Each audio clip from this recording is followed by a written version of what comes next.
Welcome to another edition of Explicitly Unbiased. Week 4 is in the books, and we're going to find out who these teams really are, plus our Week 5 picks. And Caleb, hit that intro.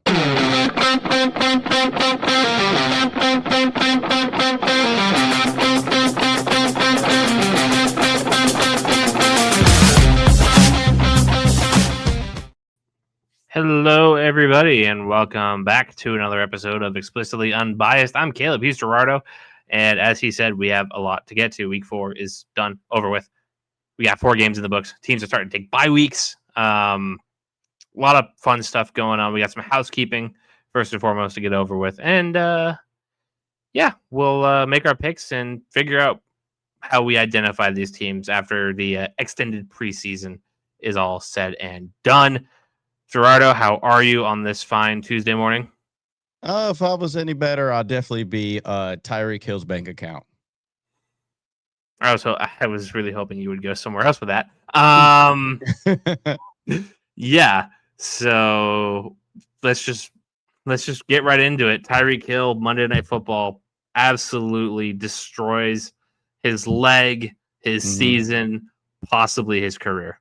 It was a very ugly look at it. Like, the only way I could really describe it is like, remember Alex Smith? Like, was there a video of like when he got hurt? When I also thought about Dak Prescott's ankle being twisted backwards.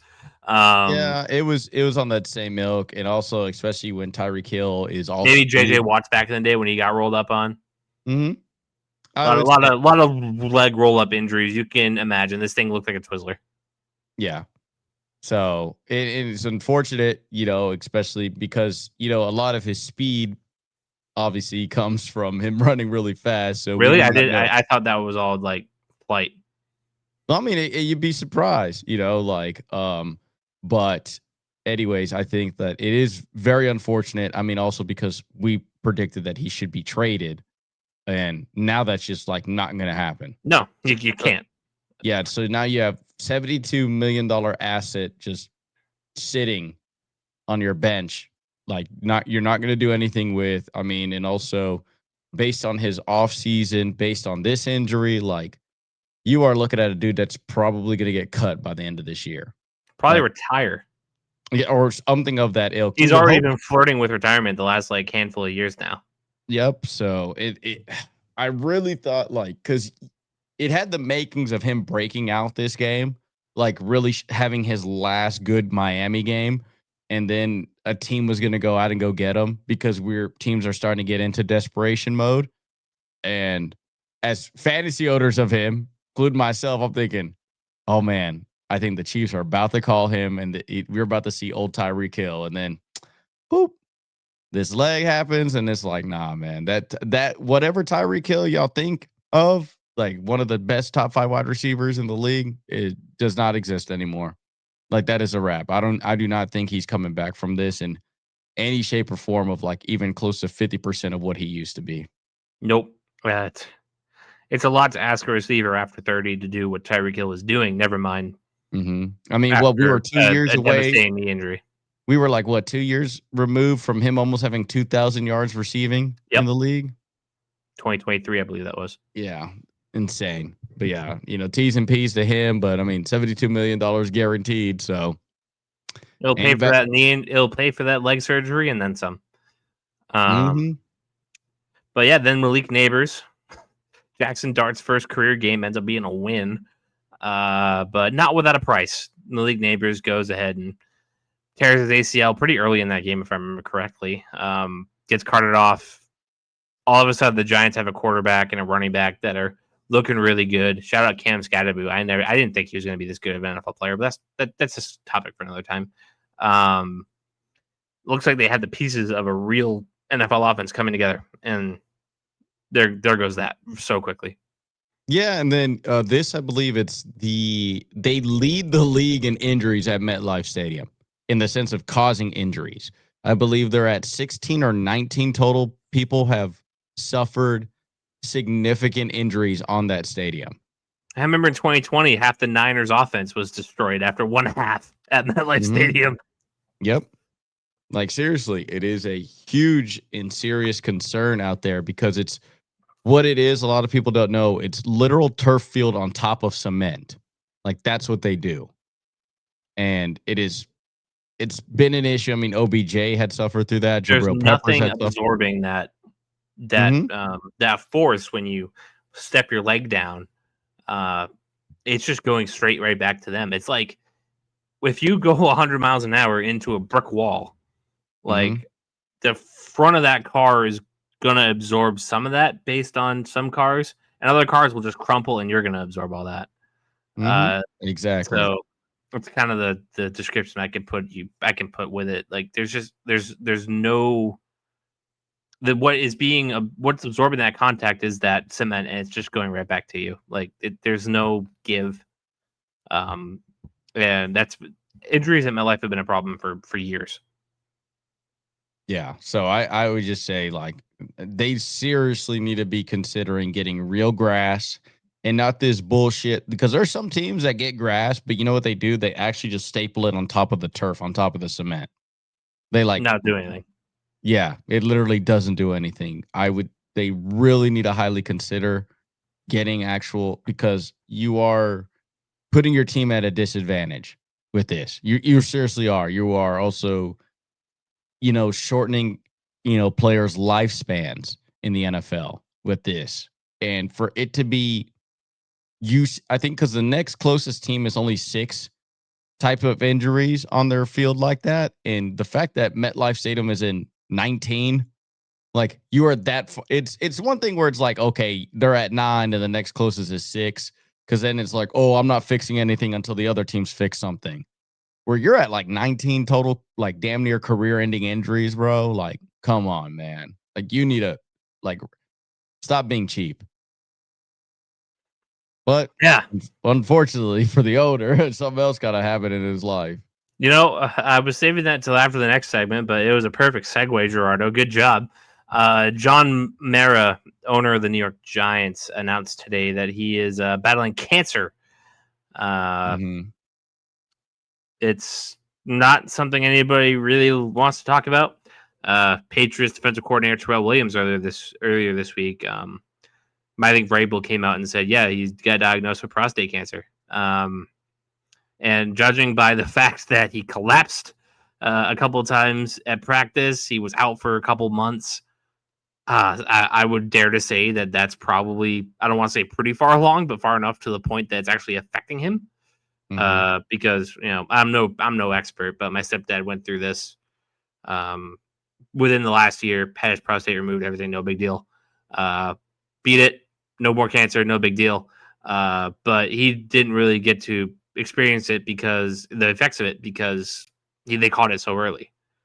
Prostate Right. cancer only gets really, really bad when it goes a while without being noticed. So all the old men watching with us, check your levels, check your numbers, keep up to date with it. But I don't know if John Mara announced what kind of cancer he's battling. But Yeah. And it's highly unfortunate for them. Um, Especially like coming off of a nice win too over the Chargers. So, T's and P's to him and his family. the Mara family purchased that franchise for $500 back in 1925. Good for them. How much do you think the Giants are worth now? They're up there. One, it's the New York Giants, so a little bit different than the Jets. You're like hella marketable over there. Like, your endorsement deals go through the roof. If they were, I don't know, like they could contend with the Cowboys as being one of the most, like, literally probably most profitable franchises there is. If you had to put a number to it, what's your guess? Because I have it in front of me. It's less than 9 billion. I know that, right? Or we're at 9. Really? So what, like 12? 10.1. 10.1. Okay. And the Koch family bought a stake in the Giants this fall. Look at that. They bought a minority stake. So, yep, just hopefully, speedy recovery. Nobody wants to go through that. Nobody wants to see family members go through that. It's a bit unfortunate. It's a bittersweet day for Giants fans. You lose Nabers, you win a game. Jackson Dart looks good. Like Scatabo looks good, and then your owner has cancer. Like it's a bit of a whammy. A lot of whammies on that. But to whatever it's worth, he does say that he feels, confident and optimistic. So hopefully that treatment's going well. Gotcha. All right. We were talking about this a little bit pre-show. I don't want to say getting into it, but we were having a discussion. So let's try to extend it to here, where everybody can get our full thoughts, our full reaction. Liam Coen. I'm not a fan. Everybody knows this. We posted a video calling him a fraud. The Jaguars are 3-1 now. They beat the Niners. But not before Robert Saleh makes some weird comments, particularly pertaining to their totally legal sign stealing practices. I'm not sure what all that entails. I didn't watch the full clip, but I do know that was kind of the gist of what he said. And Liam Coen, instead of acting like an adult, he wins the game, shakes hand with Shanahan, goes right up to Saleh like a teenager in a cafeteria, and says, "Keep my name out of your mouth." And puffs his chest like a big old tough guy. Turns around, walks off. Not before Robert Saleh says some even meaner things, like "I'll rip your head off" or whatever he said. But yeah, we were having a discussion about this a little earlier. So I set the stage like that just for you. What is your reaction to this exchange, which really hasn't taken over the social media storm like I thought it would? Because Robert Saleh's a bum and Liam Coen is the head coach for the Jaguars. That's kind of why nobody Which is cared. also a bum in some instances. And the thing is Robert Saleh. Here's one thing. If you're going to talk shit, just please don't be a little bitch about it. Like Robert Saleh, like him going, "Hey, he comes from the Vikings organization who's like really good at like sign stealing." Like I'm not saying there's nothing wrong with that. Like it's totally legal, but they're like really good at that. Like that's what he literally said. It's like, bro, shut up and just say how you really feel. Like, stop being passive aggressive. Stop being a little bitch. Act like how your actual size is. Like, I expect somebody to look like him to be like, "I don't like Liam Coen," and just say it like that. You don't need to look like Robert Saleh to say it. I've been saying it for a long time. Yeah, but I mean, that's what I'm saying. Like, I expected so much better out of Robert Saleh. And then now I kind of figure out, yeah, I see why nobody fucking hired you. If you're going to act like a little bitch, guess what? You are going to be treated like a little bitch. And for him to go out of his way and say that, like, I think that is also the issue. Bro, you're a defensive coordinator. Shut up. Like, do your job. Like, it's also like, one, you're trying to go after somebody's integrity. And I have a little bit of an issue. I'm okay with you talking shit about another head coach and another team, but he's salty because he got interviewed for the job and didn't get it. He's salty because the last time he was a head coach, he was a bum and nobody wanted to hire him. He goes back to San Francisco for them to literally kind of save his career as being any type of competent coach in the future. And to act that way and to insinuate all this, I have a big issue with that from him. Now, Liam Coen is a cornball, 100%. I am not disagreeing with that. I also agree that he should not act like that towards a defensive coordinator. My bigger issue is the fact that, bro, I get that you're upset. I get that you didn't get a head coaching job. I'm also on top of that, you're mad because you didn't get the Jaguars job. Like, come on. Like, bro, you can say whatever you want about Liam Coen. Robert Saleh is the ultimate bitch made cat this year. 100%. For you to go out and say, like, whether Liam Coen is doing that legally, which, yes, there is some guideline terms that if the other team is so blatantly obvious to calling a certain play and it's literally there and you know what it is, that's not cheating. You're just using the data that was presented to you by the league office. But at the same time, especially if you're a new head coach in this league, you kind of feel like you're trying to be, I don't know, like bullied. You know what I mean? Like they're trying to bully you. It's like, oh yeah, you're cheating. It's like, bro, no, shut up. Like don't go after somebody's integrity, especially when you're a bum. Like honestly, like it's this whole BS of like it's like if Robert Saleh made big do of like Deflategate. Like, no, your team, like, why the Colts are making a big to do about Deflategate, and then Andrew Luck goes like, hey, bro, Tom Brady could have had a beach ball and beat us by 50. It didn't matter. No, I think he said it wasn't Luck. Maybe it was one of the time. Maybe like Dwayne Allen said, like, yeah, they could have been playing with soap with the football, and they probably Yeah, would have won. So exactly. Like you're making a big to do over zero to no proof, and the only correlation he had was Liam Coen comes from KOC. KOC and that Vikings team, when I was a head coach, was really good. which I'm pretty sure Liam Coen didn't spend a whole lot of time in Minnesota. I don't even think that's true. Which it was because he was the assistant receivers coach and quarterbacks coach with the Rams. yes, which because KOC and OC with the Rams. I didn't realize that. So because it's essentially a shot at a divisional rival, which is Sean McVay. That's saying that Sean McVay and all his little younglings that come from his staff are good sign stealers. And I think that's just like, bro, like, and he also has no proof of that. Like he just flat out just said that with no proof. So because it's not illegal. Well, I mean, it's exactly. It's just not illegal. It's also, by the way, you must be an idiot if they can find out your defense, too. Like if they can steal your sign, you must be stupid. So no, like I said to you pre-show, what Saleh said was weird. It was very corny. It was very out of place, out of touch. I think it was just dumb. Like it's a little corny to put your tail between your legs and start pouting and whining over that, especially if he's mad that he didn't get the freaking Jaguars job. But like he would have been canned in another 2 years because the Jaguars don't know how to run football ops, and Liam Coen and whatever his name is in the front office is going to find that out sooner rather than later. But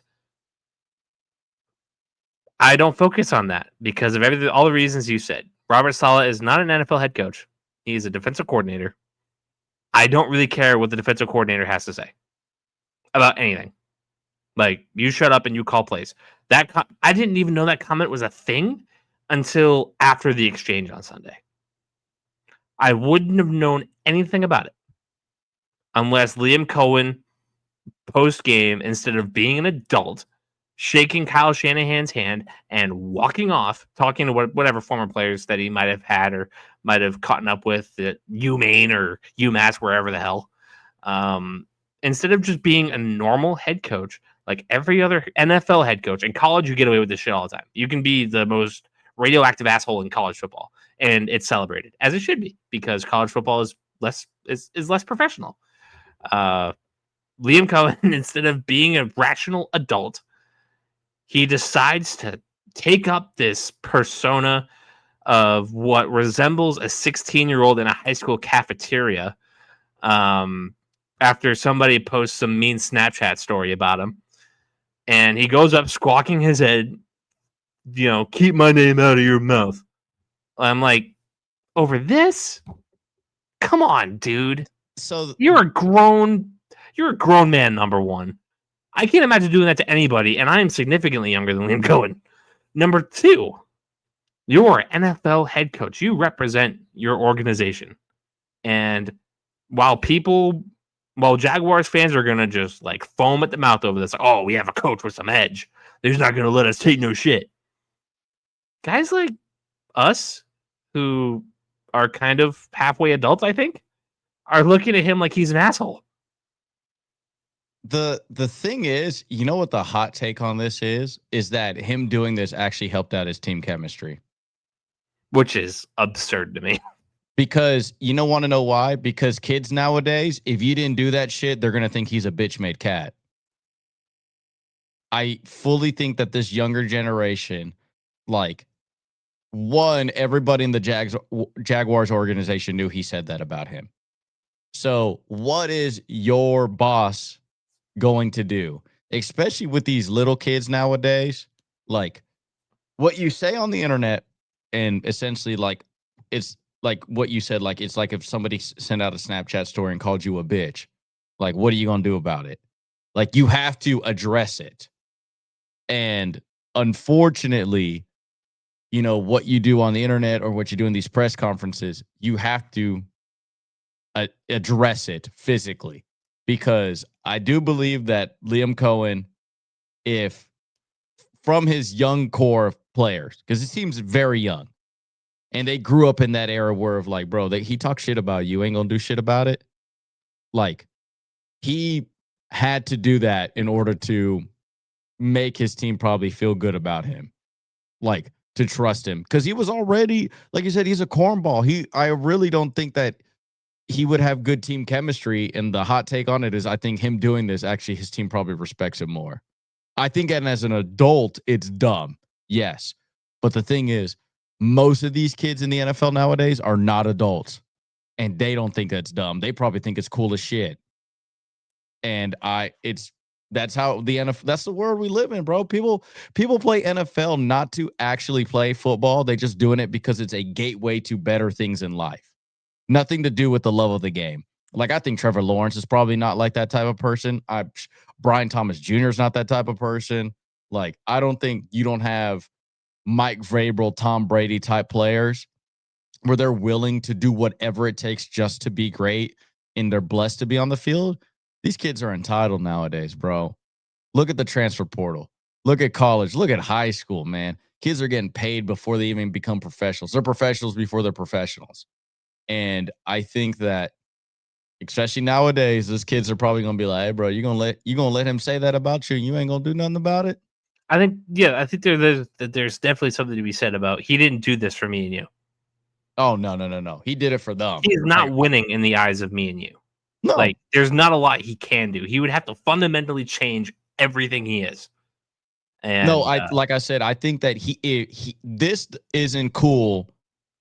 I mean, it's not cool no matter what. But what I mean is that you you would have lost the locker room doing this shit 5 to 10 years ago.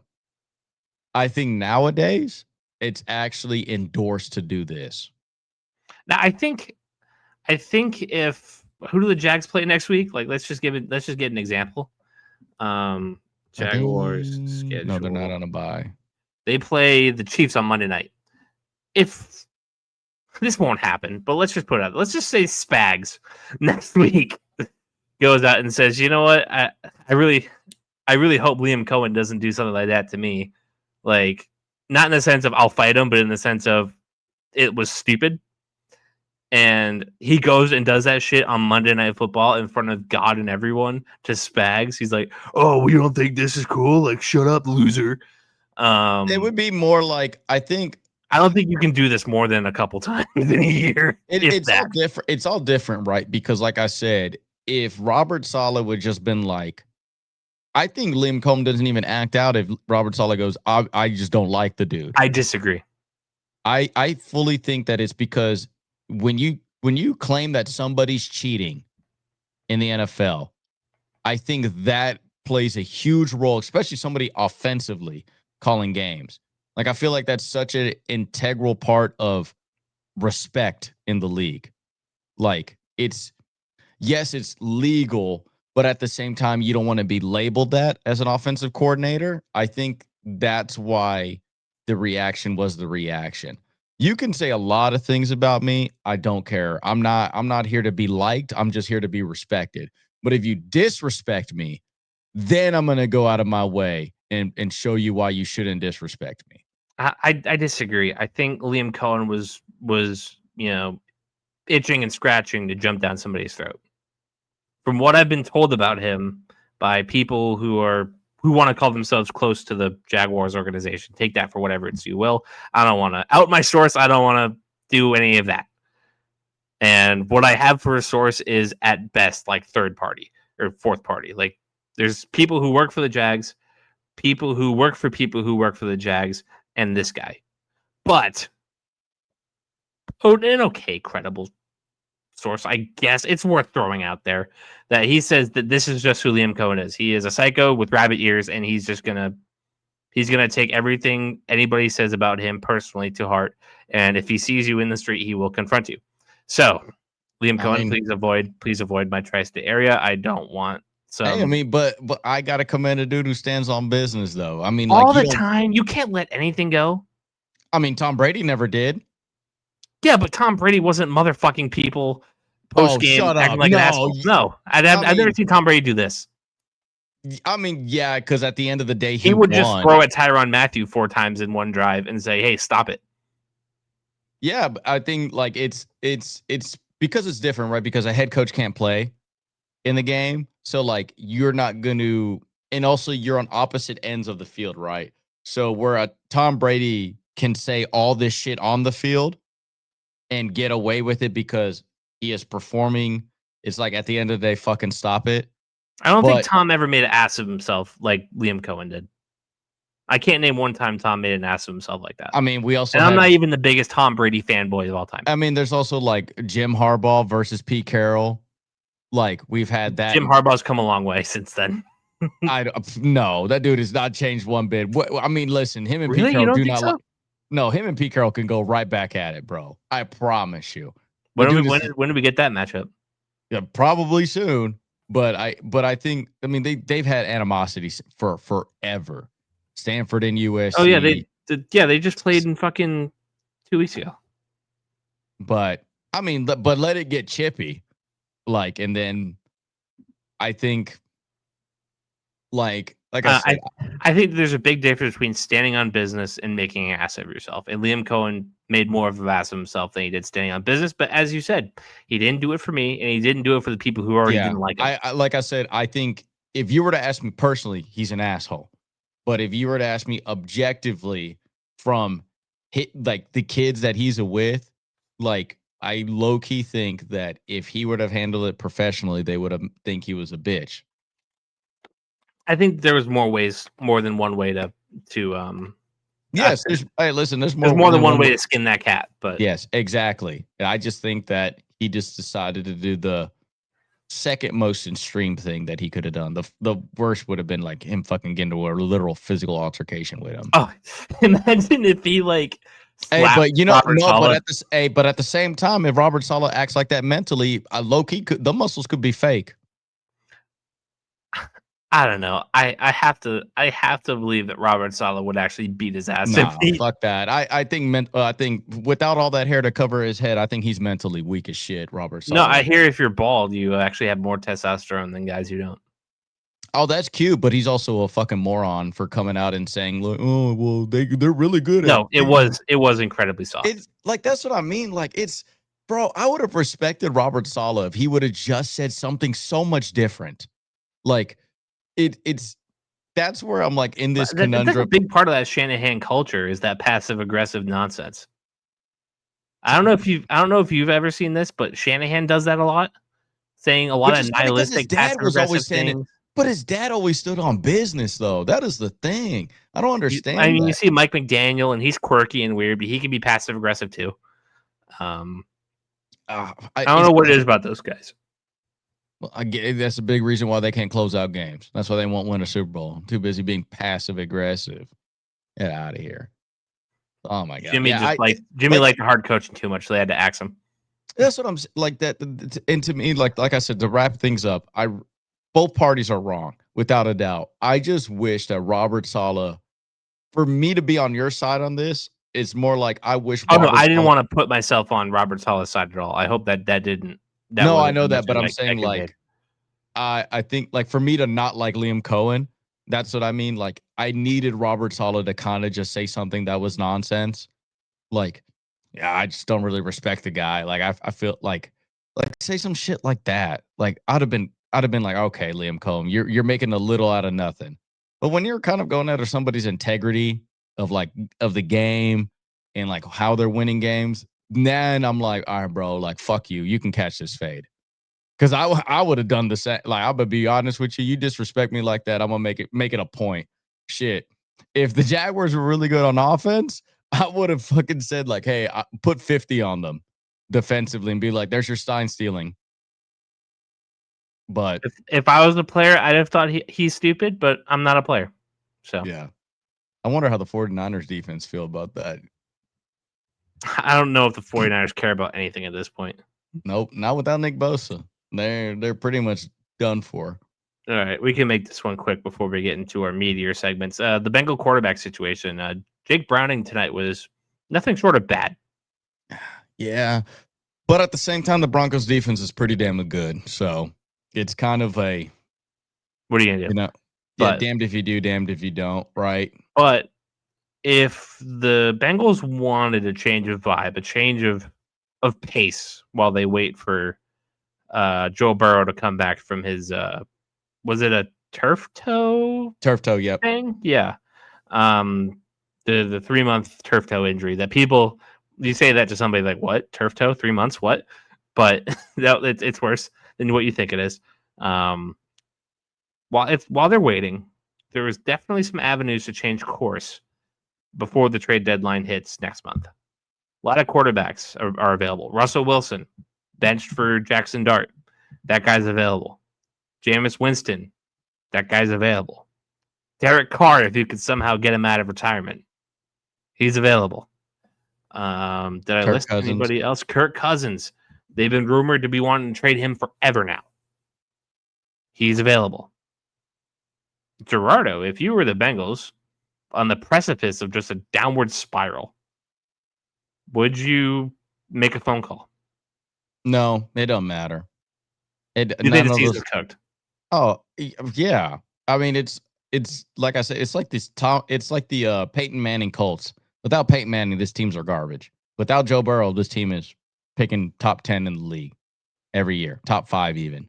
I would even say. That offensive line is just it's one thing if they had a decent offensive line, bro. You get any of those quarterbacks back there, they're just gonna get hit and die. You might as well keep the guy who knows the system the best. And outside, I mean, he almost beat a Jaguars team. Like he was passing he has shown promise that he can actually perform. It's just that he has faced what? He faced a very good Vikings defense and a very good Broncos defense. Like 2 games that even with Joe Burrow, you're considering that are maybe 50-50 splits. Maybe the Vikings, I would give the Bengals a little bit of an edge, but at the same time, whether you had Joe Burrow or Jake Browning at quarterback, that Broncos game, they're probably losing. I would say Joe Burrow gives you a chance. Jake Browning just didn't. I just think that you just have to wait it out. When you face more opponents closer to you, you then may have a chance. But also at the same time, look at the division. You don't need to make any drastic changes. Like the Ravens suck, the Browns suck, and the Steelers are winning by default. So I think just hold on to it. Don't use up an asset. Don't trade away anything.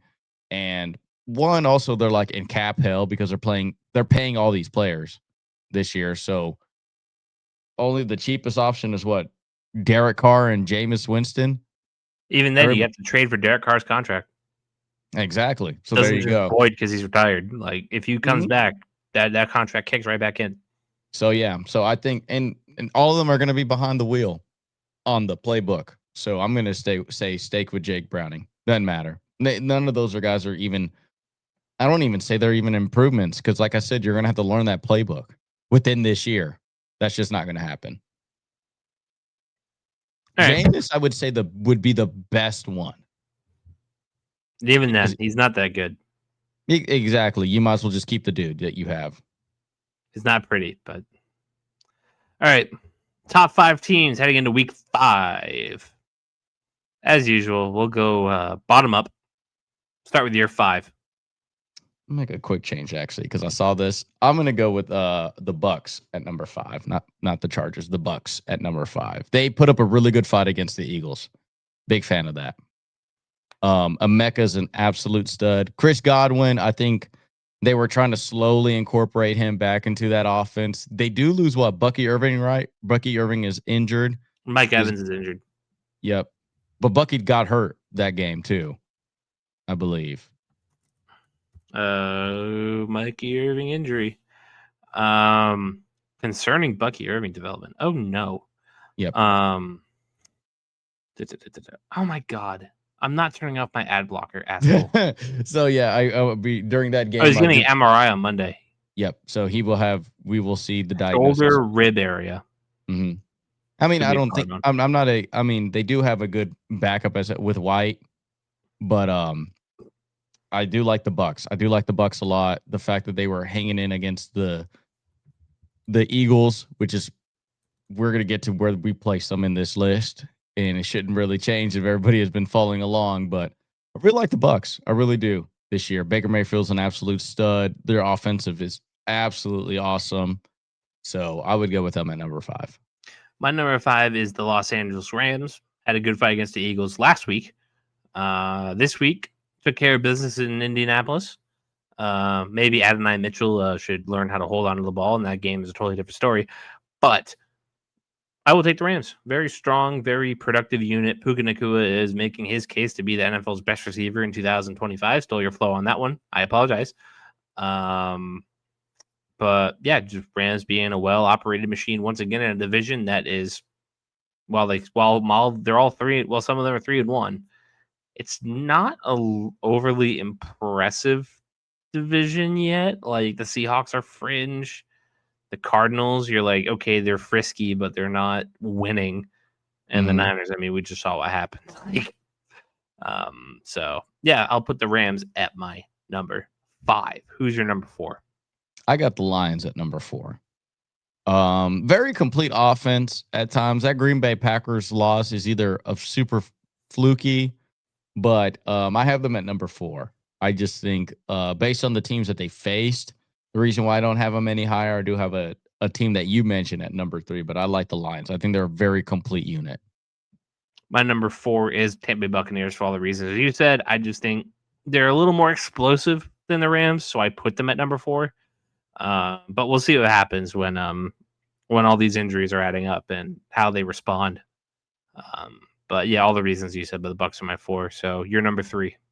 My 3 is the Rams. I like the Rams. They were competitive with the Eagles last year in the playoffs. They were competitive with the Eagles this year. I think like the last 3 to 5 are very close together for me. Like I have no issue with you and your list. Same with I think those teams at the end of the day, they're competing against one other NFC team that the reason why I would not move them any higher, but the Rams, Lions, and Bucks to me are all in the same area. Yeah. The Lions, and the Rams and the Bucks, the reason why they can't move ahead up to 2 is because the team that they lost to. But the fact that they looked very competitive in those games and the fact that it was a fight till the end, that's the reason why that they're making the top 5 list. My number 3 was the Detroit Lions. Like I said, that first week loss just seems like super fluky at this point. They are just running the gauntlet on these guys. Yeah, they're just explosive. Dan Campbell, I was very wrong about. That guy is not a merchant of his coordinators. In fact, I'm pretty sure he beat the shit out of one not too long ago. Mm-hmm. So yeah, the Lions are number 3. Just well-oiled operation. Not dealing with the injuries this year, and you're looking at them like, okay, like let's see them get a real go at it again against a real team. And do they get it this week? They get the Bengals, so no. But yeah, the Lions are slowly stacking up the morale, stacking up wins. They should be right back in contention for the NFC North once again. So you're number 2. Yep, and both me and you are very. Our lists are damn near similar. Same teams, different orders. Yep. Eagles number 2 until proven otherwise. They're still hanging around, beating these. They're beating really good teams. They're beating the Rams. They are beating the Buccaneers, and in the fashion that they do these two as well, meaning they can finish games. And the only concern that you would still have is what we're doing with AJ Brown. Like, what's going on there with that? But at the end of the day, you're winning without him. So it's the fact that it's a super. The other, like we talk about the lines being super well balanced, bro. The Eagles, every level, their offensive line, their defensive line, the quarterback, the running back, special teams, linebackers, DBs, like it's super solid team. Super solid team. Yep. And because you took my number 2, I'll take your number 1. Our number 1 is the Buffalo Bills. Definitely. MVP Josh Allen. Best Yep. quarterback in the league, Josh Allen. It's not even close right now. He is running these teams out of the building every single week. They can play with their food for a half against the Saints and then just go ahead and blow them out. No big problem.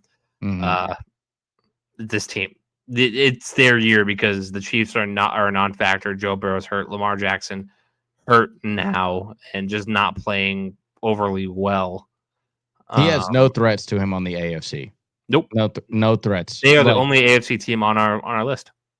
Yeah, because After the Chargers lost to the Giants, how much faith did you lose in them? You dropped them right out of your top 5. Yeah, I just like the Bucks because I like the fight more of the Bucks. It's not that I'm not against the Chargers. I mean, like I could make that argument. Like they were the outside looking in. Because I just think that game, obviously, you're starting Jackson Dart. I think that was kind of like a morale win. It's kind of like when your head coach gets fired and the interim head coach comes in, they're going to win that game. I feel like that's what that game was. I don't think that's indicative of who the Chargers are as a whole. But at the same time, I just liked what the Bucks did. I think like the Bucks had a chance to beat our second best team that we have for both of us this year. And I just think the Bills, even head to head, like if they play the Chargers, they're probably winning 7 to 8 times out of 10 against the Chargers. I think that team is unbelievably solid. I mean, even with the lack of wide receiver options that they even put themselves at, because I remember for the longest, they were like, oh, you're not drafting a wide receiver in the first round. Oh, you're not doing it again. And Coleman has proven point. Kincaid has been proven to be good. Shakir has been really good. Cook has been absolutely a dog. Like, it's been a very well complete team. Good for the Bills. Until put it this way, guys, until the Bills and Eagles lose, and depending on how they lose, they're not moving. Nope. To me. That's the tier gap right there. Yeah. Those are clearly the Super Bowl that we're heading towards. The Eagles have a little bit more of a concern because they almost lost to the Rams. They almost lost to the Bucks, and we haven't seen them play the Lions yet. All right. So this is our segment where we try to identify who all these teams are. If we want to give them a word, we want to give them a sentence, we want to kind of just give them a little bit of their own kind of 15, 20 seconds of fame here on the Explicitly Unbiased podcast. I'm going to name a team. We're going to try to figure out just what they are, whether that's a contender, a pretender. They need this, they need that. How far away are they? Are they even close? So we'll figure it out as we go. Right. And it's because, guys, as we said, the first 4 games of the year is kind of like our preseason. We can now gauge whether or not what this team actually is. So I'm going to start with the AFC East. I'm going to go from bottom to top. The Jets are 0-4. The Jets are the Jets. That's about as easy as it can get. They do have pieces. It's just the Jets, man. Like, I don't know what to tell y'all. It's a poverty franchise. Yep. The Miami Dolphins 1-3. Also like one of the worst teams in the league as well too. Like despite it is what it is. You lose Tyreek Hill. I mean, Waddle hasn't stepped up at all this year. I mean, they just not look good at all either. They beat one of the worst teams in the league. Like, that's the only reason why they have a win. The 2-2 New England Patriots coming off of a 42-14 or whatever it was win against the Panthers this week.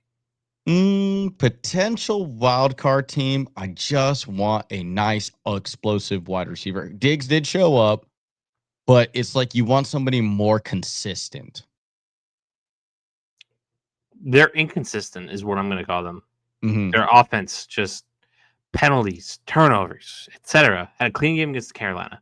So here's where I'll take solace if you're a Patriots fan. You can beat the crap out of bad teams. You can, and you did. Beat the piss out of the Panthers. Good for you. That's a game last year we win maybe 10-3. Like, you beat them and you kick the crap out of them. You look like a real NFL team.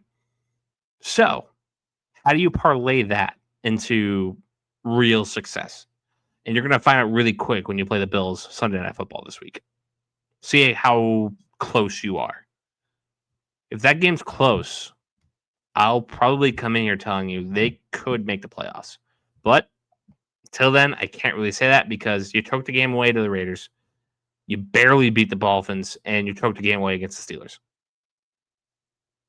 Sorry, beating the crap out of the Panthers only gets you so far. In my book, anyway. So I'll call them inconsistent, hard to read, murky, foggy. It's kind of my read on them. It's unclear. Yeah. Still unclear. It's incomplete. The Bills are 4-0. I mean, elite. The standard Super Bowl winning team. That's what they are. AFC West.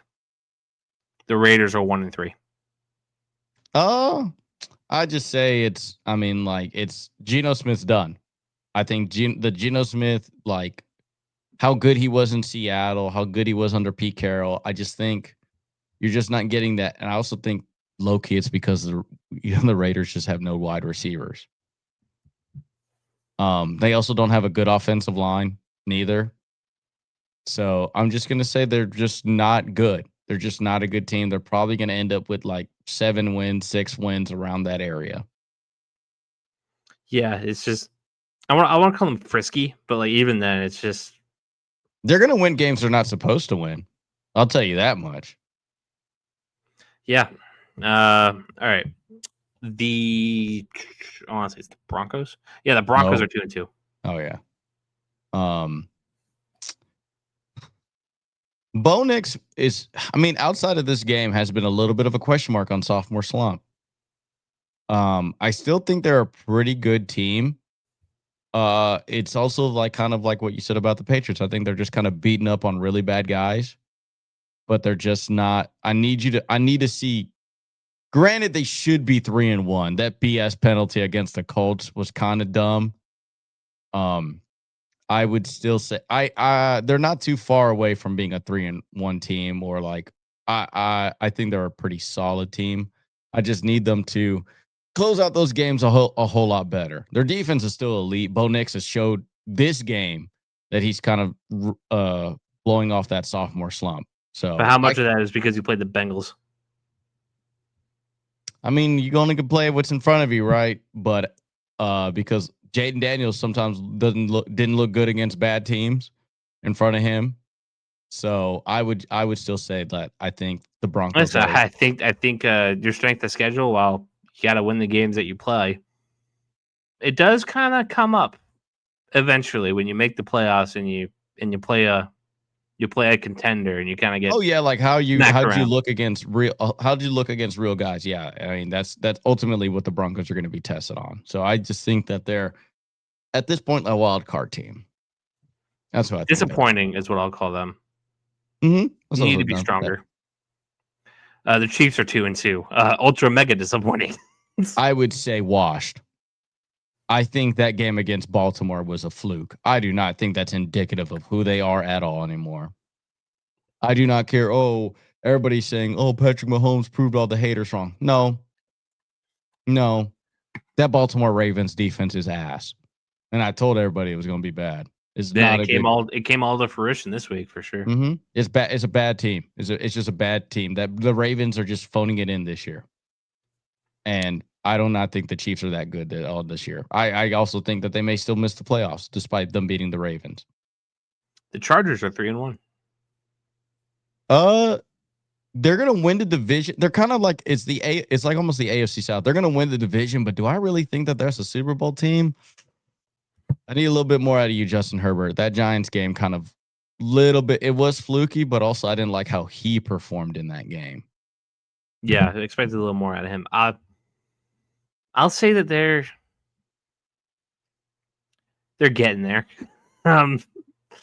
They're showing a lot more improvements than the last year. I'll say that much. Yeah, you can define how getting their looks, but I'm not calling them.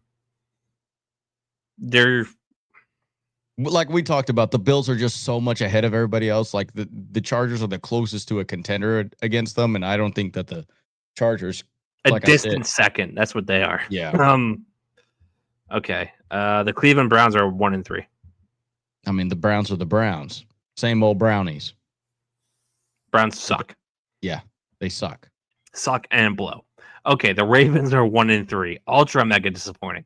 I mean, like their defense sucks, man. Their defense straight up sucks. Is it time for John Harbaugh to get out of here? No, not necessarily, because he's still a decent head coach. I think, like, depending on the rest, if they end up somehow like a top 10 pick, that's a discussion, sure, to have. I just think that defense is absolutely horrendous, and Lamar Jackson proving still that he can't win games. And the injuries are adding up now too. Mm-hmm. Yep. Unfortunate for them. The Cincinnati Bengals are 2-2. Joe Burrow's your savior. Injured to shit. Yeah, I mean, not even that. I mean, it's just Joe Burrow. I say injured to shit because they lost the only player worth a damn, apparently. Yeah, it's literally just Joe Burrow. It's the Cincinnati Joe Burrows.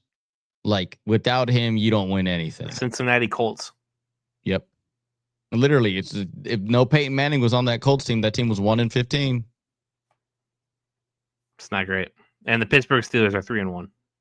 I mean, they're taking advantage of, like, them and the Bills, man. They're just taking advantage of really rough seasons for everybody else.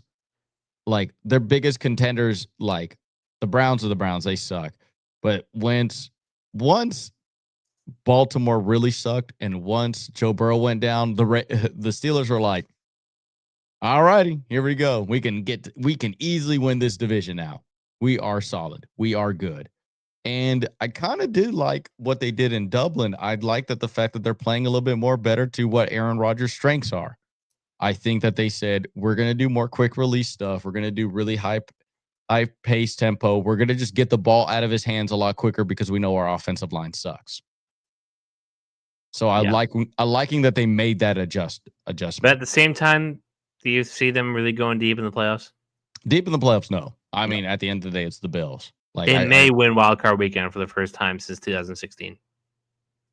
I mean, if they keep up these wins, like, I mean, the Chargers have probably a higher chance of losing a lot more games in the division than the Steelers do. They may end up being like the second or third seed, like in the AFC. Insane.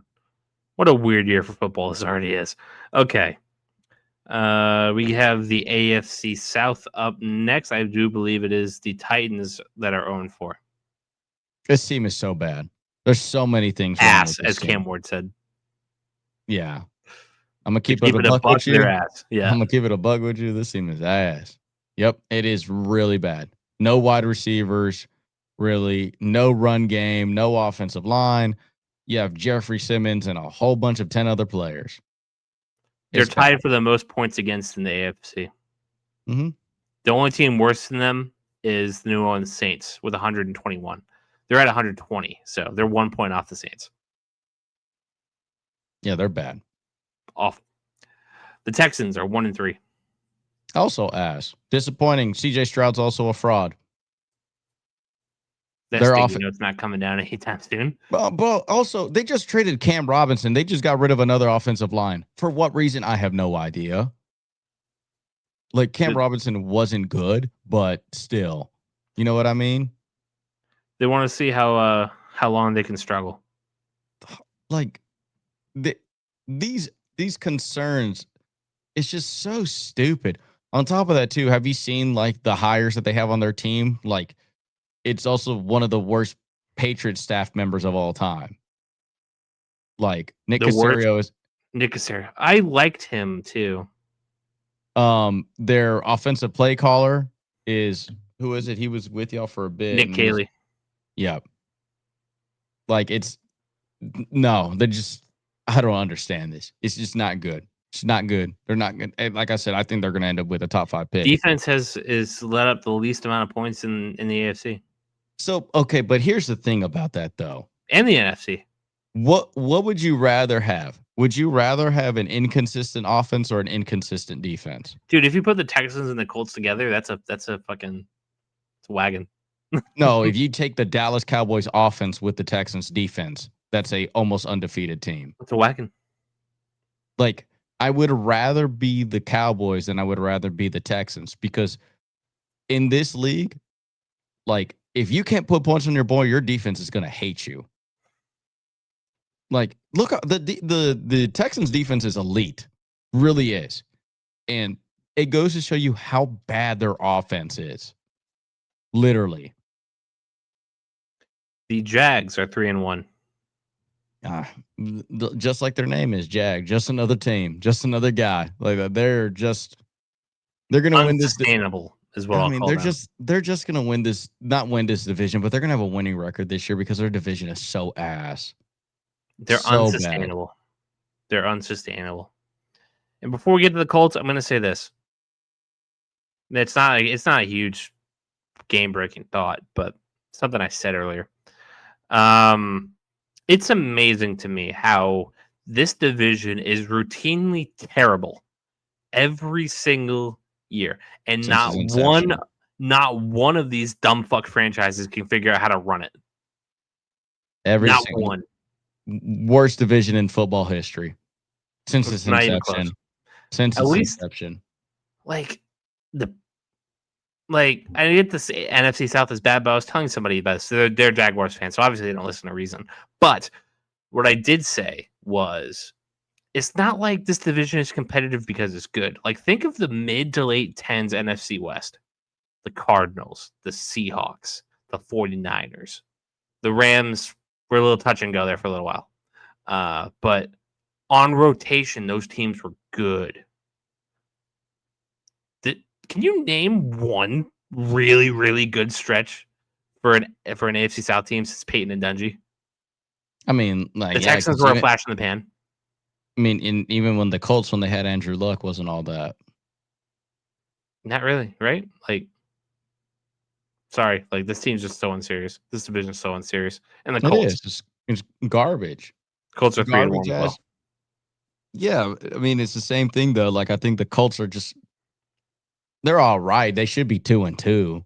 Like, that BS leverage penalty. But Just another team. just another team. Just another team. I mean, since that division's inception, it's been ass. Imagine if you kept Peyton Manning and Tom Brady in the same division. I mean, like, Peyton Manning, the reason why he got to 10 wins so many times is because his division was so ass.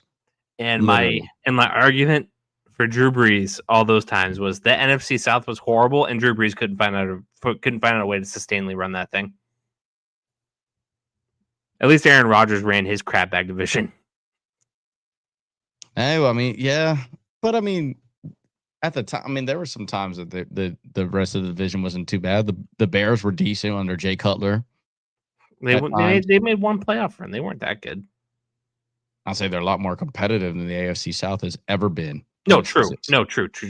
But I was arguing Rodgers versus Brees. Rodgers ran and found out a way to run his division. The Saints never did.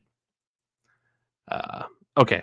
NFC East. We are done with the AFC. The NFC East, the Giants are 1-3. Fun? I would say they're a fun team because Brian Dable just saved 1-3. he just saved his like coaching job. That one win literally will make him not get fired. Now. Yeah, I'll say they're a fun bad. Cam Scattaboo. I mean, he's going to be smelling colors by week 7, but like, for instance, I think like it's a team that is going to be bad and they're going to lose. So it's like it doesn't matter. It's a win-win. Who cares? You have a but losing Nabers makes them a lot less fun. Yeah. The Cowboys are 1-2-1. Elite offense, shitty defense. They're ugly. Yeah. 132 points against. Yikes. Yeah. Never mind. So the who did I say had bad Titans? Yeah. So they're even worse than the Titans and Saints. Yeah. Rough.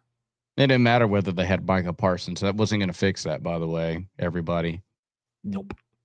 The Commanders are 2-2. Sophomore slump. Eagles are 4-0. I mean, Class. they're literally the head of the NFC for a reason. They're the number 2 team we had for a reason. Class. That's all you could say. They are. The only concern we have is AJ Brown. I do not know what's going on with all that. Should be traded in New England. The Cardinals are 2-2. Just like their quarterback coming up short. Just frisky. That's all you can call them. Not even. Just they know how to beat good. They know how to beat bad teams. They don't know how to beat good They're not teams. getting blown out, which is a step. Yes, but it's still not knowing how to close out frisky. games. They're not bad. They're perfectly mediocre. Which is worse than bad.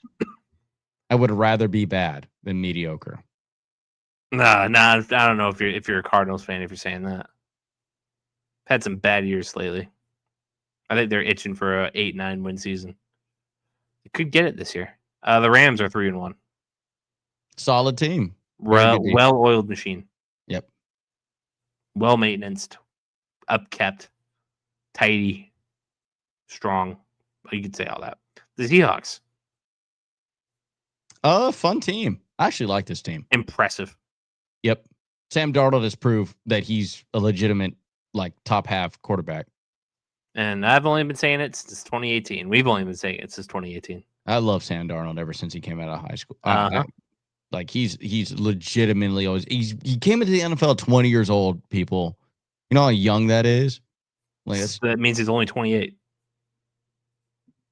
The Niners are 3-1. Just Mac Jones is a better quarterback for them. I'm gonna flat out say it. Because he doesn't think he's Superman? Yeah. Brock Purdy makes you lose games. Brock Purdy can. I don't know if he can win you games, but I've seen him lose games. I think I've seen Mac Jones not lose games. I've also seen him lose games, but that was in New England. Yeah, I think Mac Jones fits San Francisco a whole lot better than Brock Purdy does. On some real shit. I think they don't lose that game against the Jaguars because of if they start him. And anyways, Brock Purdy got hurt, so guess who's coming back? So I think if they want to win a Super Bowl, they start Mac Jones. I don't think they even win a Super Bowl if they start Mac Jones. I'll give it a buck. But the NFC North, the Bears are 2-2. Despite having a negative point differential. Yeah. They're also not that good neither. They're kind of like fake. Like the Cowboys game was a fluke. The Raiders game also relatively a fluke. But Roma Dunze is literally the Roma Dunze is a top 5 wide receiver in the league. They are freaking weird, dude. The Bears. Yeah, I don't know what to make of this team. I really don't. They're not good. That's all I know. Yeah, I know that much. I just don't know the rest. The Vikings are 2-2. Can you believe that y'all let Sam Darnold go and y'all would have probably been 4-0? They're messy. No, it's just they're stupid. They're stupid that they thought that either one of these quarterbacks were going to be better than keeping Sam Darnold when he had the cap. I do give them this. Their offensive line, 3 out of their 5 starters dead, and they just lost another one. They didn't have Addison for a lot of this year. Aaron Jones got hurt. Not that he was a super plus these days, but is a loss. And obviously their quarterback gets hurt. Whether you think he was any good anyway is one thing or another. Mm-hmm. But I think they're a mess. I'm saying that they miss Sam Darnold. That's their quote for that team. They miss Sam Darnold. He would have pulled a game out of his ass. He does that. He does that just as often as much as he loses them. But, oh well. It's another year. The Packers, 2-1-1. I don't know about this team neither. That stench of that tie is really hurting their image right now. Yeah. They had no business giving up that many points and that many yards to Dak Prescott. I think them having really bad defensive backs is starting to show. That was my concern entering this year, that they're having a wide receiver play slot corner. And they still have yet to address that. And I think that's going to bite them in the ass. They're feeling fraudulent. Mm-hmm. feeling a little fraudulent. And the Lions are 3-1. Oh, nice little complete little team. I think that loss to Green Bay, hindsight, I think they probably win that game now. Yeah, they like to have that one back, but they're 3-1, no big deal, and they're kicking ass. So they are who they thought they were. And we let them off the hook. The NFC South, finally. The Saints are 0-4. Ass. Garbage. Hot garbage. Garbage. Not even worth talking about. The Panthers are 1-3. Bryce Young needs to be cut. Cut. No team is going to take him. Who cares? Bye. Like he's so bad, bro. My favorite thing. They were talking about pre-show about him. I forgot it was. I think it was NFL Red Zone when they were playing the Patriots. And they're like, "Oh, Bryce Young's looking pretty nice." I was like, "Did y'all not watch him against Atlanta? Like the dude was not good. Like despite them winning 30-0, like he was still a bad quarterback. It's 18 of 30 this week. He's horrible. Against one of the worst passing defenses in the league to this point. Horrible. Dude's horrible. But they did get Gonzo back, who immediately got torched by Tet on the first play. But since then, I think he had like another 2 passes. Yeah, he's just not good. This the Panthers team they need a Dave Canales needs to go, and they need to get a new quarterback. I don't think Canales is a bad coach. I just think the Panthers are just one of those teams that are just toxic, made to lose. The Falcons are 2-2. Weird. They're weird. They have such these elite weapons and just don't know how to use them. How do you beat the Vikings in an impressive 22-6, and then get smacked in the face by the Panthers 30-0, and then beat the Commanders 34-27 in a 3-week stretch? I don't get it. They step up to opponents and they step down to opponents. That's what they do. Oh, welcome back, Pittsburgh Steelers. Yep. Bipolar. That's what they are. Yeah, they beat good teams and they lose to bad teams. They're bipolar as fuck. They're Kanye, which makes sense. He did the Donda album release down there in Atlanta. Had the big event down there. And the Bucks just suffered their first loss. They're 3-1, and they have a even point differential: 97 points for, 97 points against. Yeah, their defense is still relatively a concern, especially their back seven. But Baker Mayfield's a dog. They're edgy. Yeah, Bucks are edgy. And all right, those are your. That's your who is this team. I hope you all enjoyed. And to close the show, we, as always, will give our picks. Last week we sucked. We blew. Yep. I won with an 8.5-16 head-to-head record. Gerardo went 7.5 for 16. Against the spread, I went 5 for 16 again. Gerardo went 6 for 16 again. But new week, new picks, new spreads. Let's get right down to it, shall we? Yep. So Thursday night football, the San Francisco 49ers are headed to Los Angeles to take on the Rams, where the Rams are 5.5-point favorites at home. Gerardo. Give me the Rams, but give me the 49ers to cover. I'm taking the Rams both ways. I'm just not overly impressed with this Niners team at all. It's struggle bus over there. It's bad. Minnesota is headed to Cleveland to take on the Browns. The Vikings are 4.5-point favorites. Gerardo. The Browns at home defensively is elite, which is crazy. But I do not know. Have they said that they're making a change at quarterback? Doubt it. Give me the Vikings to they're only a 4-point favorite, right? 4.5. Give me Vikings but Browns cover. So they did bench Joe Flacco, did they? Yes, I believe so. I believe Dylan Gabriel or Sedor is going to be playing. Stefanski hasn't said anything as far as the quarterback goes. But I still stand by. I think it's going to be. But apparently, Shadur Sanders had a moment as Gabriel replaced him. Instead of Shadur replacing him, looking a little disappointed, like a sad dog. But oh well. I am taking the Browns both ways. Did you split the baby? Yeah, I split the baby. I took Vikings to win, Browns to cover. I'm I taking the don't Browns. mind that. I don't mind that. I think the Browns could pull off an upset on this Wentz blows. He shouldn't be in the league. one. Start Max Brosmer if you know what you're doing, Minnesota. Oh, and then the It's not. prophecy has. It's not even a meme anymore. It's legit. Wentz. I mean, Brosmer would not be turning the ball over and gets making stupid throws like Wentz was. It wouldn't happen. They wouldn't. They probably would have lost that game, but it wouldn't have been as stupid. So give me the Browns both ways until they start Max Brosmer.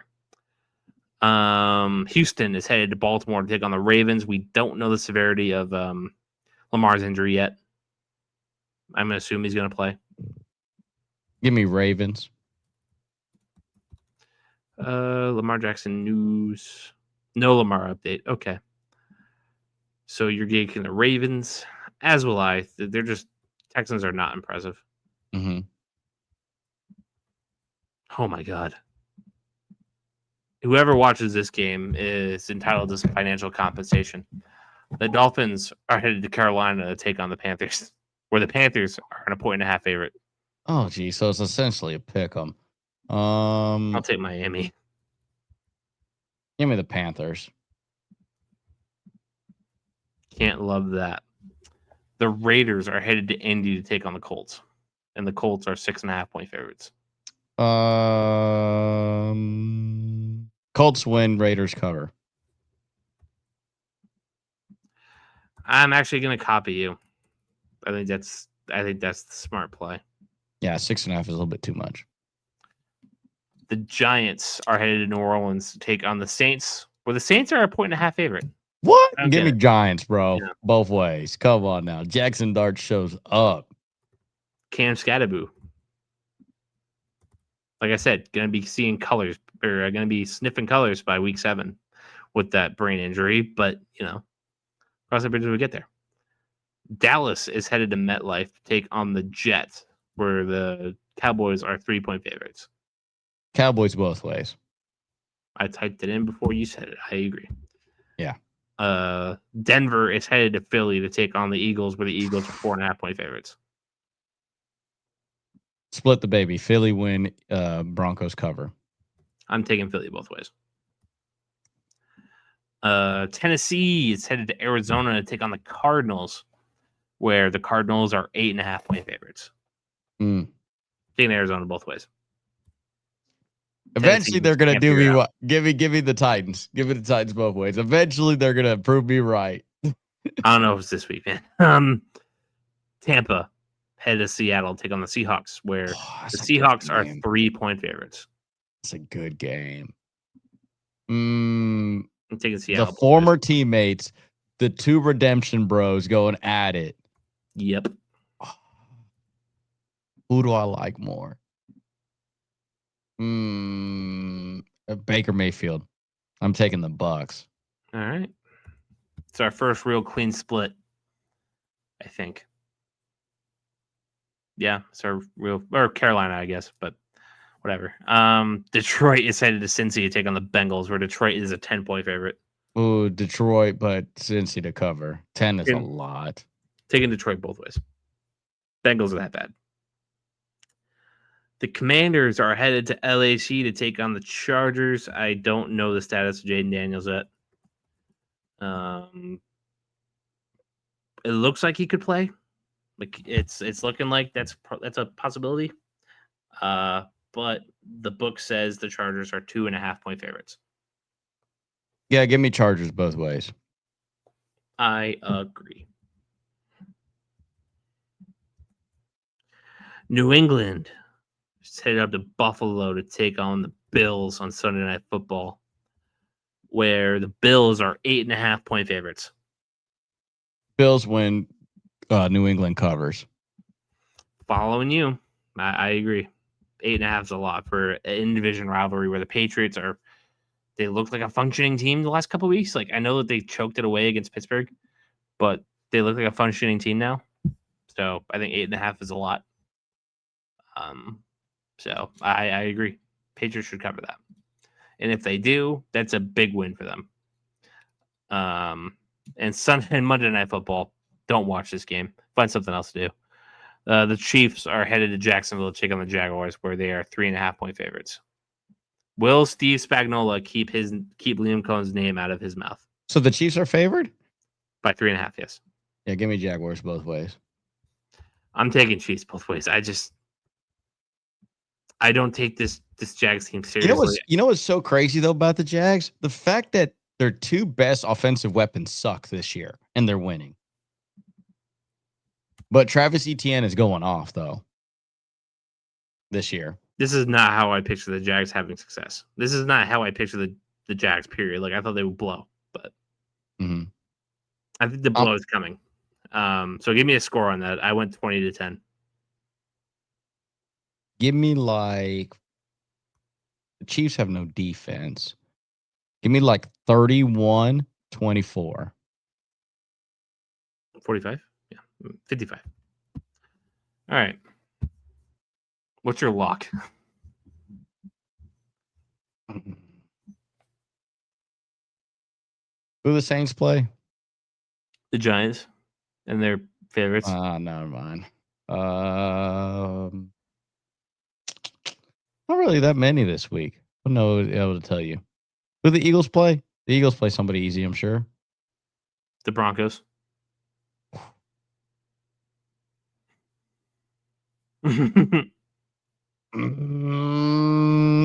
Godly, I don't have a lock at all this week. I don't know what to tell you. Giants are my lock. Giants over Saints. Giants over Saints. That's my lock. The odds aren't good. Really over Cardinals Titans? Yes. As much as I think the Titans blow. I mean, the Saints really blow, and the Giants are not half bad. No, who's playing the Jets? Some suck bag. The Cowboys. I'm taking Cowboys over Jets. That's a lock. So Cowboys over Jets. And we parlay that with the Giants over the Saints. Let's just pick one more to get a 3-pick parlay. Take the Cardinals then. Or the Lions over the Bengals. Oh, Lions over Bengals. Yeah, Lions over Bengals is pretty nice. All right, that's a plus 200. That's a plus 281. You bet $100, you win 381. Sounds good. All right, Gerardo. Well, that was a solid little hour or so. Let's wrap this up. What do you want to say to the fine people at home?